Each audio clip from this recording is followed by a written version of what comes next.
하나님 말씀 봅니다. 마태복음 13장 44절 한 절 보도록 하겠습니다.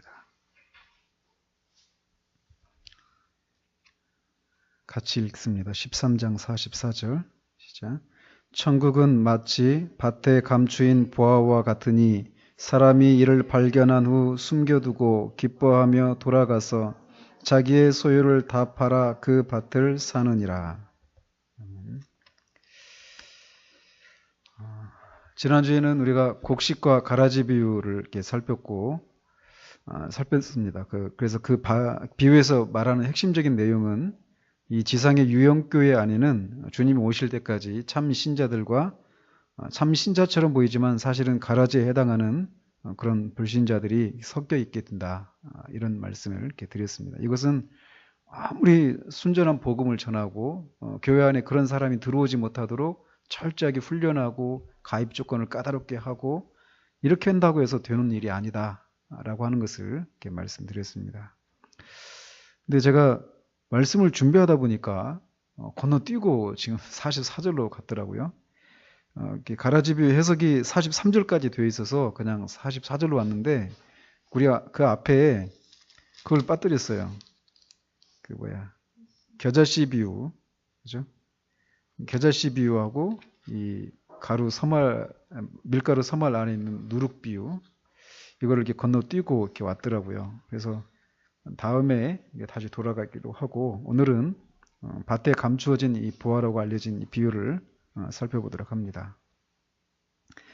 지금까지 주님은 원래대로 하면 씨 뿌리는 비유, 가라지 비유, 그 다음에 그 겨자씨 비유, 누룩 비유, 그 다음에 이제 그 감추어진 보화 비유 이렇게 하는 것이거든요. 그리고 이제 진주장사 비유, 그 다음에 이 그물에 걸려있던 그 고기를 가르는 이 그물 비유, 7가지 비유를 말씀하셨는데, 이 앞에서 그 밭에 감추어진 이 보화의 비유를 말씀하시기 전까지 주님이 천국은 마치 이와 같다라고 하시면서 이렇게 말씀하신 것이 농부가 밭에 씨를 뿌리는 것, 농부가 또 씨를 뿌렸더니 알곡을 뿌렸는데 가라지가 섞여 있는 것, 또 겨자씨, 또 누룩, 다 이런 것들은 어때요? 지극히 평범하고 아주 일상적이고 그렇게 큰 가치가 있는 그런 것들은 아니란 말이에요.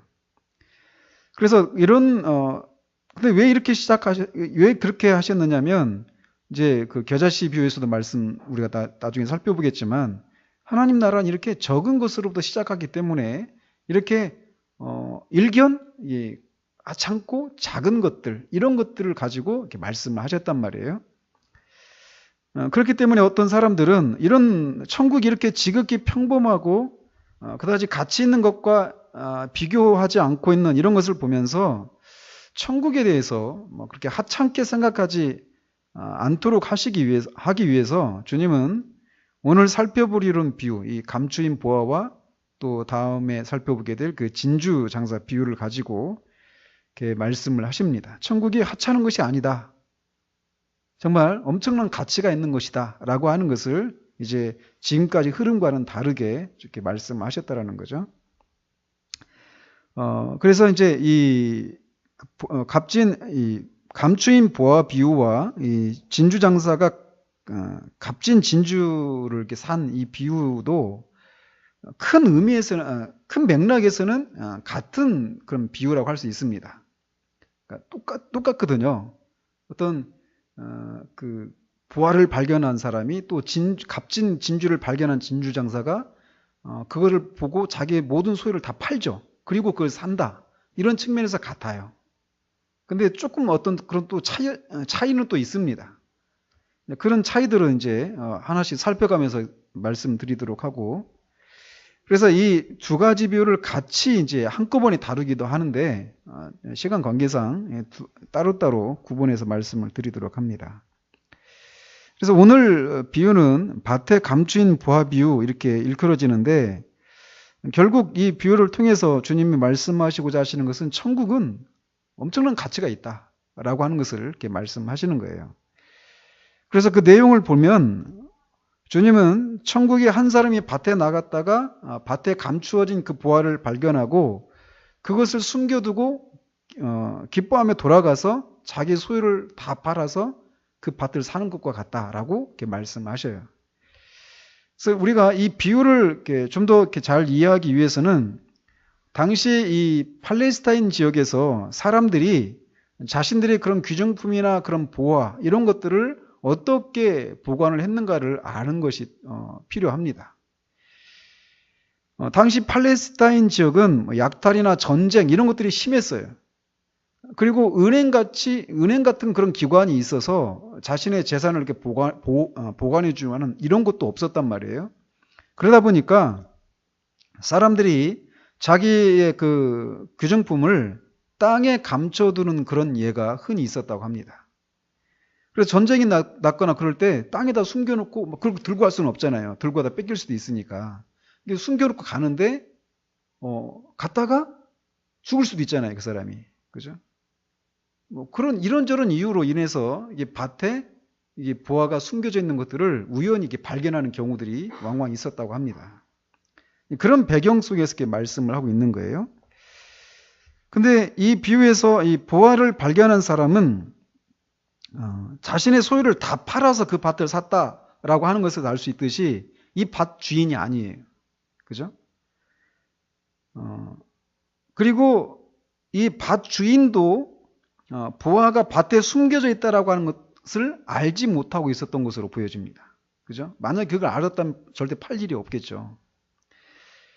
따라서 이 보화의 주인은 밭 주인도 아니고 전에 누군가가 그곳에 보화를 숨겨 놓았는데 그 사람이 말씀드렸던 것처럼 전쟁 중에 이렇게 도망가다가 거기서 죽었든지 아니면 이런저런 이유로 잊어먹었든지 그런 이유들로 인해서 그 밭 주인도 모르고 그 밭 주인이 아닌 사람이 발견한 사람도 그 밭에 보화가 있다라고 하는 것을 모르고 있었다라는 것이죠.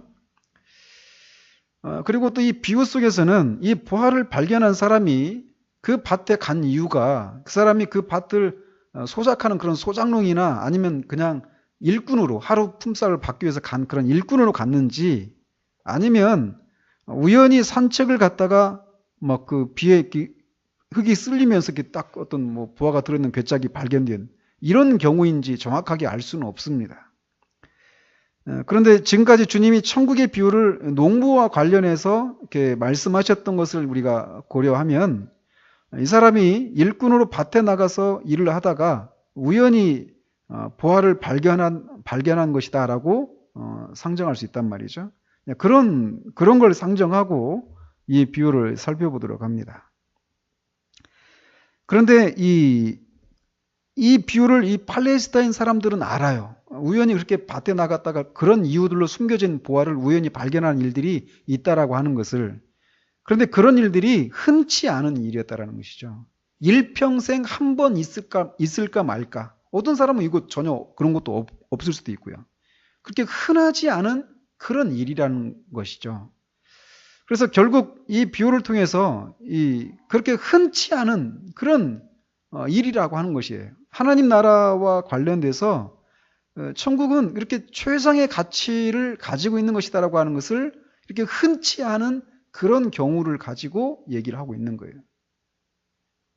어쨌든 이 비유에서 보화를 발견한 사람은 그 밭의 주인이 아니라 일꾼이었는데 그렇게 일꾼들이 자기 밭이 아닌 곳에 일하러 가서 이렇게 우연하게 그 보화를 발견한 경우에는 그 소유권이 밭 주인에게 있다고 합니다.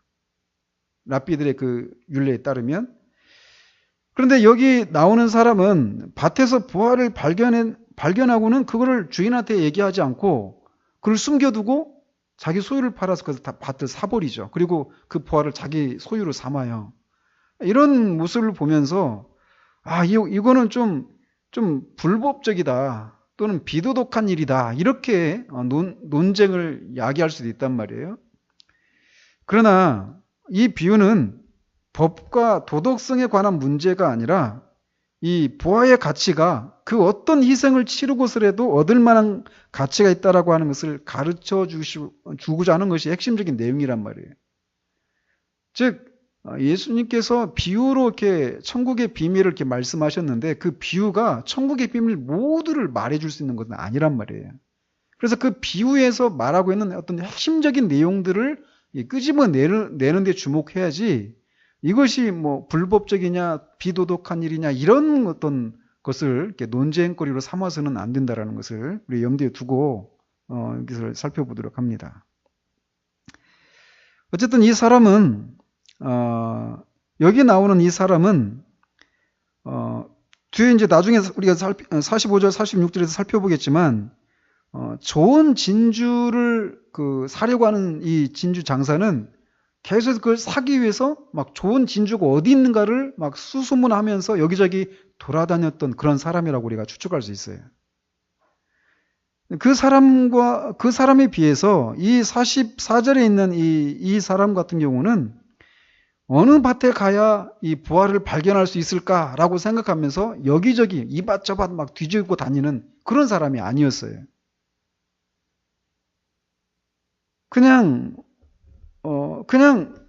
그저 자신에게 주어진 일을 하려고 밭에 나갔다가 그냥 우연히 부활을 발견하는 거예요.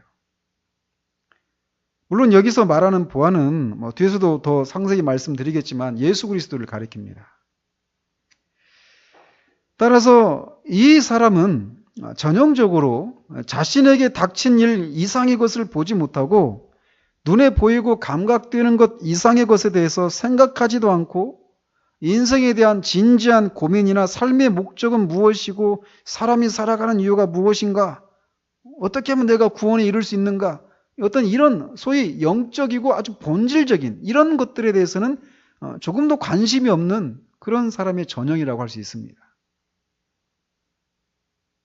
그 사람은 아마 그날도 다른 날과 똑같이 열심히 소를 몰고 정해진 그런 분량의 일을 완수하기 위해서 열심히 땀을 흘리면서 막 일하면서 자신들의 가족들을 부양하기 위해서 애를 쓰고 있었을 것이에요.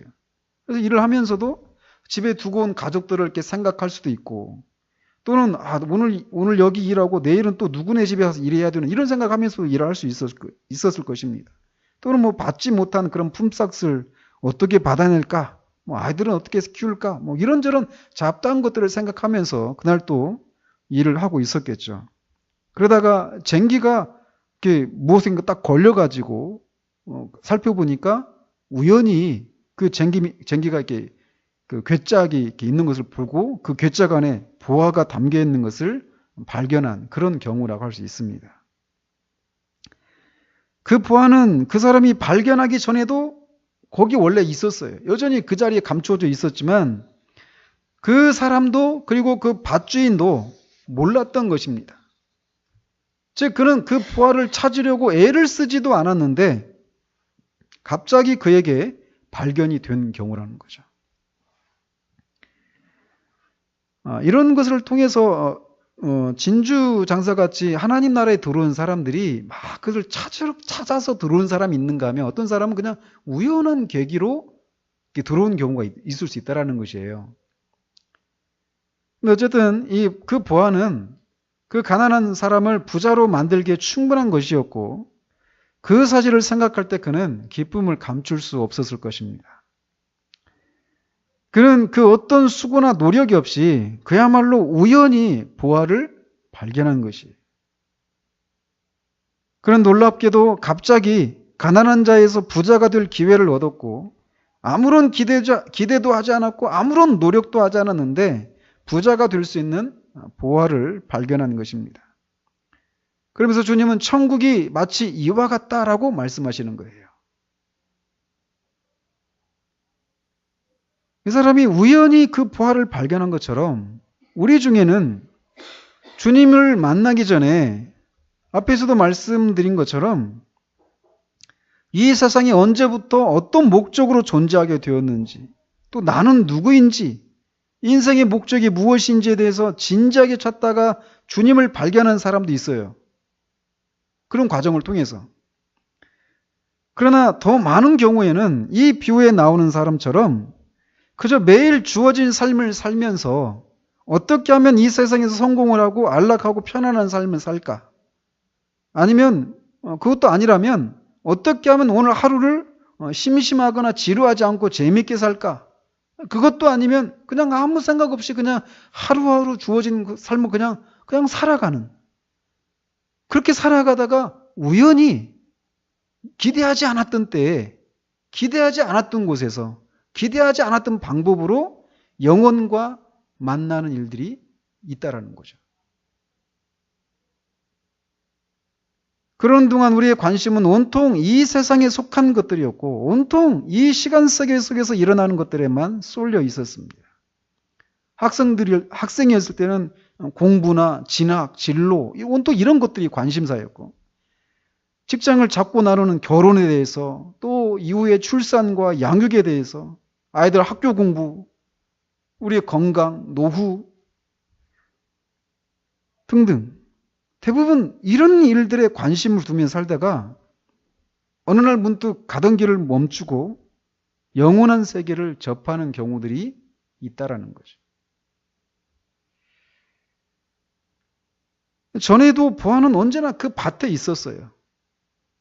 그러나 그것을 발견하기 전까지 그는 보아에 대해서 생각하지도 못했고 단지 주어진 삶을 어떻게 좀 더 잘 살까 이런 거에만 관심을 두었단 말이죠. 즉 지극히 세속적인 것에만 관심을 두며 살았어요. 어떻게 하면 집 한 채라도 마련할 수 있을까? 은행 잔고는 얼마나 되는지, 직장은 언제까지 다닐 수 있을지, 어떻게 하면 편안한 노후를 마련할 수 있을까? 온통 이런 것들에 관심을 두며 살았다는 거죠. 그런데 그 사람은 보아를 발견하자 지금까지 자신의 생각과 마음을 사로잡았던 모든 것들을 모두 잊고 발견한 보아의 온 마음을 빼앗기게 되었습니다. 그는 생각하지도 않았던 보아를 발견하고 그 보아의 가치를 알아보았어요. 그리고 그것을 기뻐했습니다. 그가 어떻게 이 보아의 가치를 알게 되고 그것에 대해서 눈을 뜨게 되었는지는 쟁기질 하던 사람이, 그전에도 쟁기질 한 사람들이 많이 있었을 거 아니에요. 그 밭을 계속 경작할 때. 근데도 여전히 발견을 못했어요. 보아가 거기 있었는데. 왜 그걸 발견하지 못했을까? 우리가 알 수 없잖아요. 그런 것처럼 그 사람이 어떻게 그 보아의 가치를 알아보게 되었는가? 우리는 알 수 없습니다.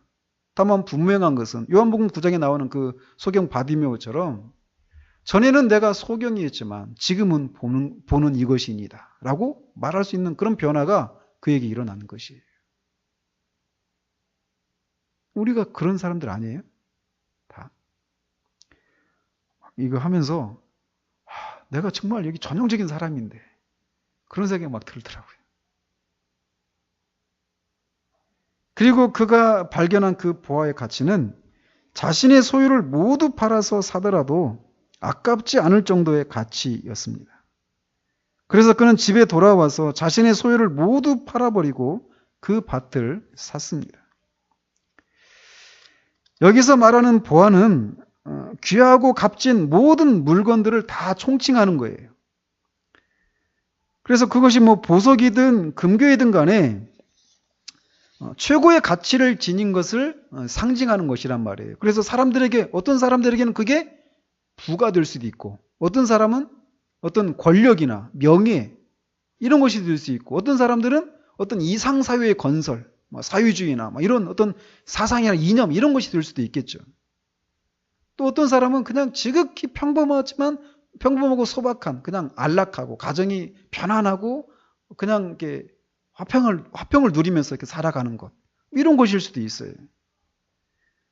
그래서 사람마다 그 보아라고 하는 것이 다양하게 있을 수 있지만 모든 사람이 공통으로 추구해야만 하는 최고의 가치는 바로 예수 그리스도를 통한 사죄의 은총과 죄에서의 해방, 즉 구원받는 것이고 천국을 누리는 것이라고 할 수 있겠죠. 이 모든 것은 예수 그리스도 안에서만 발견될 수 있습니다. 따라서 예수 그리스도는 참된 보아이시다라는 겁니다. 그에게는 모든 충만과 모든 부요함과 지혜와 지식의 모든 보아가 감추어져 있고 의와 은혜와 평강과 화평의 보아들이 그 안에 들어 있습니다. 그분은 우리의 지혜와 의로움과 거룩함과 구원이십니다. 그분 안에 이 모든 것들이 들어있는데 만일 우리가 그분과 관계를 맺으면 이 모든 것이 우리의 것이 된다라는 거예요. 이 사람이 발견한 부활가 바로 그것이라는 것이죠. 그리스도와 그 안에 있는 그 모든 구원에 속한 은혜들, 이거를 발견한 것이라는 거예요. 그것을 상징한다라는 겁니다. 그런 가치를 발견한 사람들이 어떻게 행동을 하는지를 이제 그걸 발견한 사람의 모습에서 나타나는데, 그 부활을 발견한 그 사람은 자기 집으로 돌아갔습니다. 그거를 숨겨두고 자기 집으로 돌아갔어요.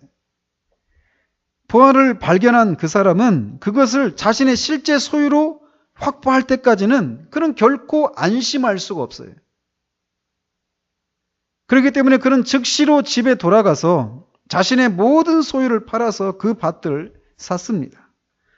여기 사용된 단어들을 보면 집으로 돌아갔다, 돌아가고 소유를 팔았다, 또 샀다, 밭을.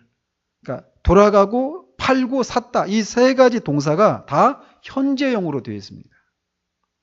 즉, 그 부활의 가치를 발견하고 그것을 진짜 내 소유로 확보하기 전까지는 쉴 수 없는 그 사람들에게서 나타나는 어떤 즉각적이고 어떤 용기 있는 그런 결단의 모습을 나타내고 있는 것이에요. 이는 어떤 절대적인 가치가 있는 것에 비해서 상대적인 가치가 있는 것들을 단호히 포기할 줄 아는 그런 용기 있는 진리를 추구하는 사람의 모습이라는 것이죠. 그런 모습, 그의 모습에서 부활을 발견하고 집으로 돌아가서 소유를 다 팔아버리고 그 밭을 사는 그 사람의 모습 속에서 미적거리거나 나중으로 미루는 그런 모습을 찾아볼 수가 없습니다.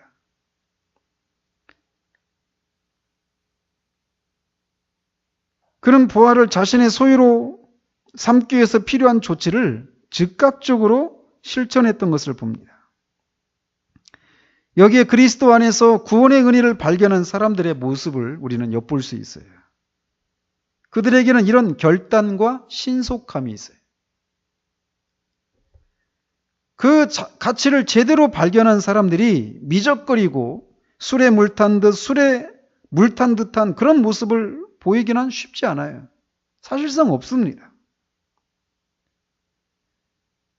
그리스도 안에서 참된 구원의 은혜를 발견한 사람은 그것을 자신의 것으로 삼기 전까지는 쉬지 못합니다. 그는 그것을 실제로 자기 것으로 삼기 위해서 그것을 구하고 찾고 두드리는 그런 모습이 나타나요. 그에게는 열심이 있다라는 겁니다. 그것을 자신의 실제 소유로 삼기 위해서. 그래서 주님이 천국은 침노하는 자들의 것이라고 말씀하고 계신 거예요. 그것은 있으면 좋고 없으면 말고 하는 것과는 거리가 멉니다. 그것을 얻기 전까지 그는 결코 쉬지 않아요. 그런 열심이 그를 구원으로 이끄는 것은 아닙니다. 즉, 그 열심 때문에 구원을 받는 것은 아니에요. 어떤 것도 구원의 조건이 되는 건 없습니다. 오직 믿음이죠. 오직 은혜예요. 그러나 오직 은혜와 그 믿음으로 구원받은 사람에게는 그 그리스도 안에 있는 그 구원의 가치를, 참된 가치를 발견한 사람에게는 이 열심이라는 모습이 있다라는 거예요. 우연히 기대하지 않았는데 이 구원에 속한 그런 진리들을 깨닫고 그리스도 안에 있는 그 구원의 은혜를 발견한 사람이든지 아니면 그거를 막 애써서 찾았던 사람이든지 이런 열심이라고 하는 모습이 공통적으로 나타난다는 거예요.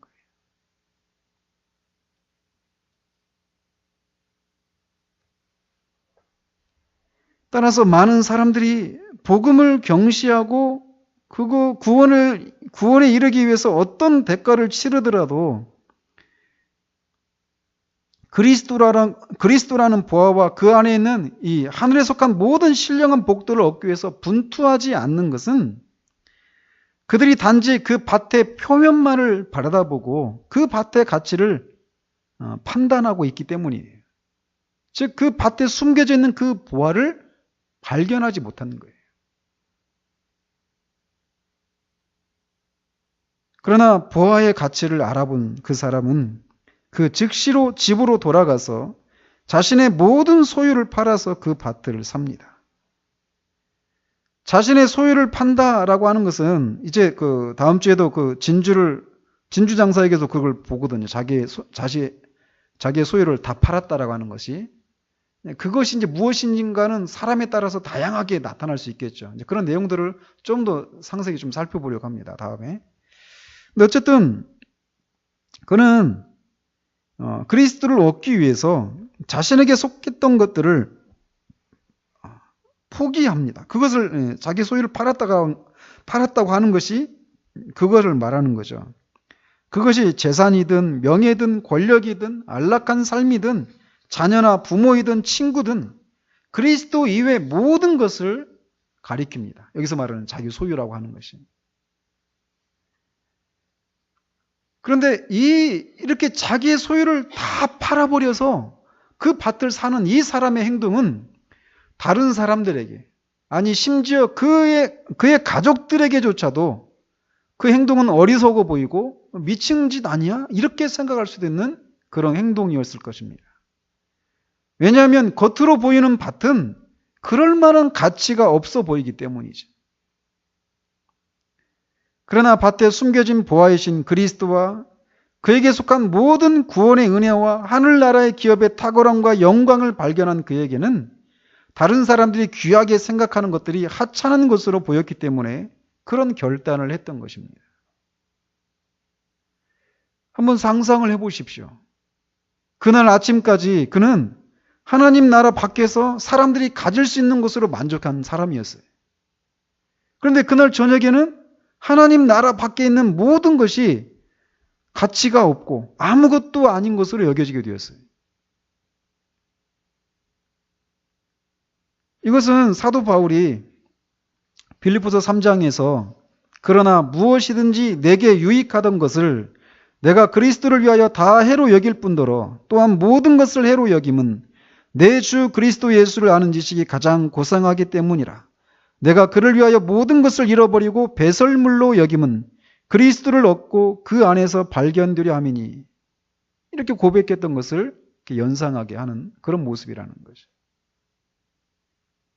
구원받은 사람에게는 이게 있어요. 그리스도를, 그 가치를 알게 된 사람. 우연히 복음을 깨닫고 그리스도의 참된 가치를 알게 된 사람이든 그리스도를 만나기 위해서 수고를 한 진주 장사와 같은 경우이든 진정으로 그리스도를 만난 사람에게는 이런 포기와 결단이 있어요. 우리가 살폈듯이 이 사람은 그리스도를 찾기 위해서 애썼던 사람이 아니었습니다. 그는 우연히 그리스도의 가치를 깨닫게 되었어요. 아침까지는 지극히 세속적인 사람이었는데 저녁에는 하늘에 속한 사람이 되었어요. 아침까지는 이 세상의 것들로 만족을 누리고 그것들에만 마음을 쏟았는데 저녁에는 이 세상의 것들이 가진 가치들이 지극히 상대적이고 영원한 것들에 비해서 배설물과 같음을 알고 그것을 기꺼이 팔아버리고 그리스도를 삽니다. 저는 매 예배 때마다 이것을 기대해요.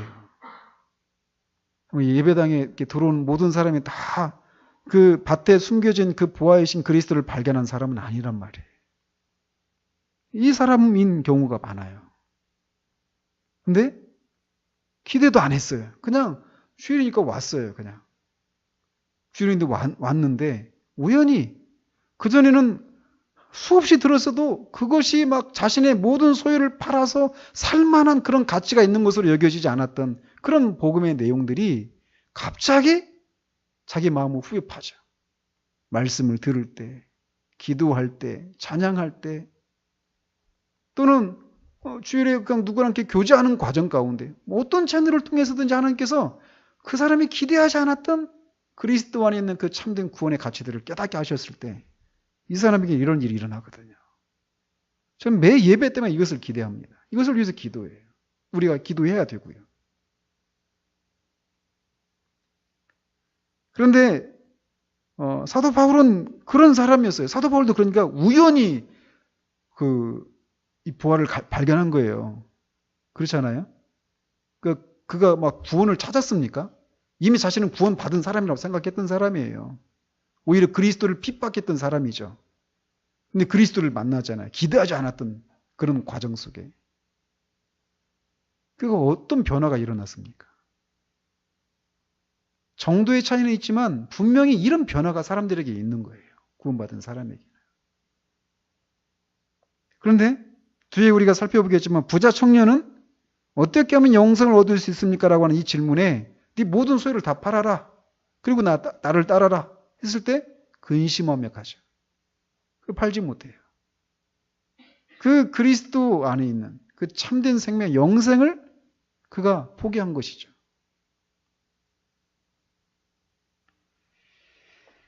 그러나 이 사람은 밭을 사기로 합니다. 복음적인 의미에서 볼 때 이 복음의 선물들을 받아들이는 사람은 이 밭을 산 것과 같아요.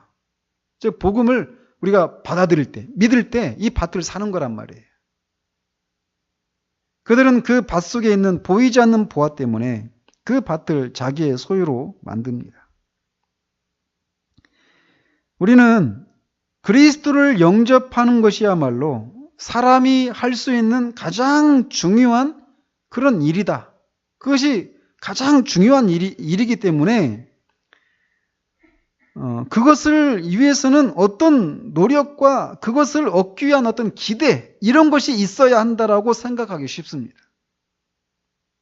또 그래서 반대로 이렇게 구원에 이르려고 하지도 않고 또 그것을 찾기 위해서 어떤 노력도 하지 않으니까 구원에 이르지 못하지 이렇게 생각할 수도 있어요. 반대로. 그죠? 즉 그렇게 큰 보화는 그 보화를 돌보지 않거나 생각하지 않은 자에게는 주지 아니한다. 이렇게 생각하기 쉽단 말이에요. 그러나 이 비유는 그 보화를 찾는 일이 없었는데도 발견할 수 있다라고 하는 것을 보여주고 있어요. 그러니까 본질적인 것은 무엇이냐면 그 사람이 얼마나 오랫동안 또 얼마나 열심히 그것을 찾고 있었느냐 이것이 아니라 그가 발견하였느냐라는 거예요. 그가 정말 그 그리스도를 발견했느냐, 보화를 발견했느냐 이거라는 거죠. 본질적인 거. 즉 문제는 사람이 자기 앞에 나타난 그 보물의 보화의 가치를 아느냐 이것이 가장 중요하고 그가 그 보화를 위해서 모든 것을 팔 만큼 그런 결단과 그런 모습이 있는가라는 거죠. 결단과 열심이라고 하는 요소가 있다라는 거예요. 거듭 말씀드리지만 이것이 그를 구원으로 이끄는 건 아니에요. 그러나 구원받은 사람에게는 이런 모습이 있다라는 거예요. 그리스도를 발견한 사람에게 그 가치를 알아보고 그것을 기뻐하고 그것을 얻을 수만 있다면 내가 가진 그 모든 것을 다 팔아서로 다 희생해서라도 그것을 얻고야 말겠다라고 하는 이런 결단하는 그런 용기 있는 모습이 있다라는 거예요. 그러니까 이게 없다면 그걸 발견하지 못한 것 때문이다라는 것이죠.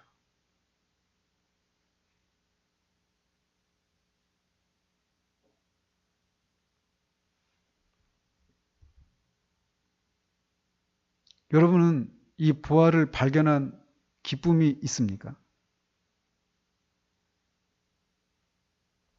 그래서 무엇이라도 팔아서 그리스도를 소유하고자 하는 그런 열심이 있는가라는 거죠.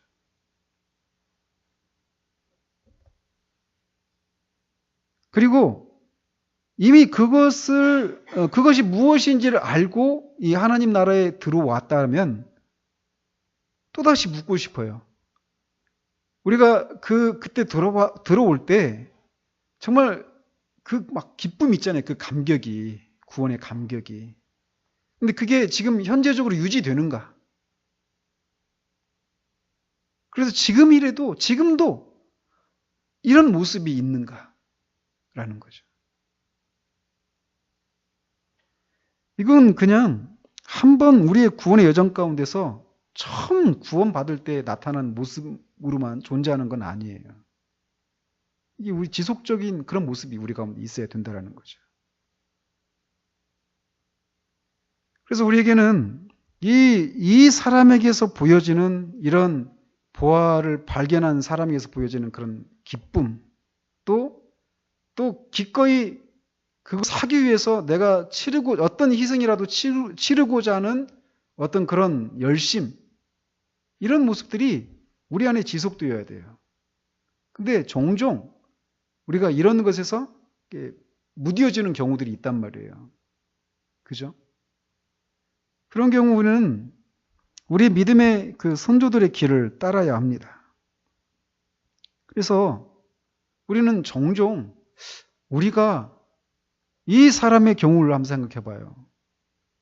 내가 아침에까지만 해도 지극히 세속적이고 눈에 보이고 감각되어지는 것이 전부인 줄 알고 그것만 알고 있었던 사람들이, 그런 자리에서 나를 주님께서 은혜로 내 복음을 깨닫게 하시고 그리스도를 알게 하셔서 이 구원의 은혜로 구원의 그 길로 들어서게 하셨는데, 주님이 나를 그런 은혜를 베푸시지 않았더라면 내가 어디 있을까? 이것을 수시로 생각해야 돼요.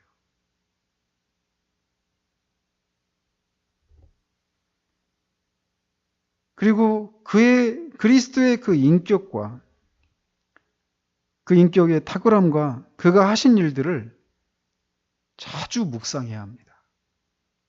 존 의웬이라고 하는 이 청교도 목사님이 계셨는데, 이분이 마지막으로 그 교회에 남아있는 이제 교인들을 위해서 마지막으로 쓴 책이 이 그리스도의 인성과 신성 안에 있는 그 인격의 탁월함에 대한 것들이었어요.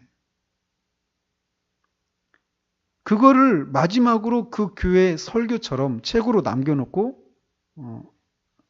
하나님 부르심을 받아갔어요. 그렇다면 우리가 그거에 또 주목할 필요가 있는 거죠. 왜 마지막에 이 남아있을 그 교우들에게 왜 그렇게 그리스도의 인격, 특별히 그의 신성과 인성의 그 연합 속에 나타난 그 영광의 탁월함들을 그렇게 묵상하도록 그게 남겨놓았을까? 그거를 자꾸 묵상하는 거예요. 그의 신성과 인성이 연합을 이루어서 그가 이루신 그 구원이 얼마나 완전하고 얼마나 충만하고 얼마나 그 무엇으로도 흔들릴 수 없는 그런 것인가라고 하는 것을, 우리가 그런 것들을 자꾸 묵상할 때, 그럴 때 우리가 이 사람처럼 정말 자기가 갖고 있었던 그 소유가 그 부여지는 그 밭과 비교했을 때 더 가치가 있었던 것처럼 생각했던 사람들이잖아요. 그러나 그 속에 있는 그 참된 보화를 발견하고는 자기가 주고 있었던 것들이 다 하찮은 것들이다, 그거에 비하면. 그래서 그것을 다 과감히 버리잖아요. 그런 일들이 우리에게 있는 거예요. 그리스도를 묵상해야 돼요. 그것도 자주. 그래서 우리 안에 이렇게 천국에 이렇게 들어온 사람에게서 보여지는 그런 기쁨과 그런 열심의 요소들, 그리고 그리스도의 이외의 그 모든 것을 배설물과 같이 여기면서 자기에게 유익한 것마저도 해로 여길 수 있는, 그래서 과감히 그들을 포기하고 하늘에 속한 것들을 추구해 나가는 그런 일들이 우리 가운데서 지속되어져 나타나야 될 것입니다. 그런 모습이 있을 때 사람들이 물으러 오지 않겠어요? 도대체 뭐냐? 아직도 주님이 우리를 불러가시지 않는 이유가 바로 거기에 있어요. 그 할 일이 있기 때문에 우리가 그렇게 살아가길 바랍니다.